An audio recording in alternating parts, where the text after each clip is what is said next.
We'll be watching closely for updates on the MI450, chip and Helios production progress. AMD is the most important competitive story in the semiconductor industry right now because it is the only credible challenger to NVIDIA's dominance in AI chips. Understanding the AMD story tells you everything you need to know about where the AI hardware market is heading.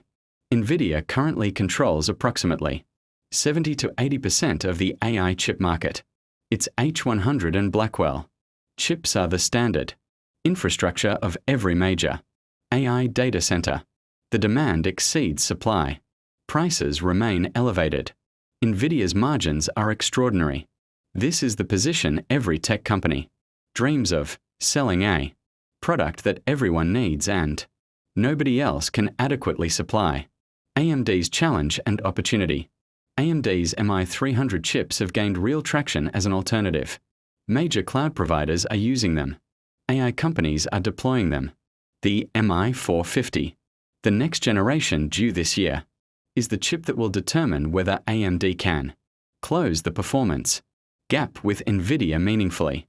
The Semiconductor Index, SOX, was up 101% through the first half of 2026 but has lost 17% in July alone, on pace for its worst month since June 2022.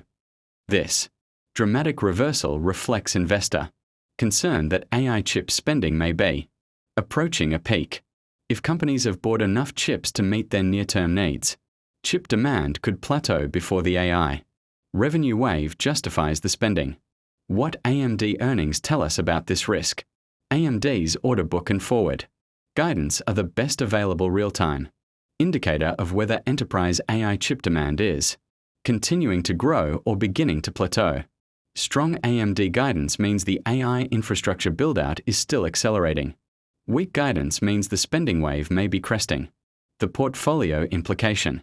Semiconductors have been the highest performing sector of 2026 before July's correction. If you own a broad index fund, you already have semiconductor exposure at the appropriate weighting. If you concentrated heavily in semiconductor stocks at peak prices, July's 17% decline in the SOX index has been painful. This is another real-time example of why diversification across sectors is more important than any single sector bet, regardless of how strong the underlying thesis.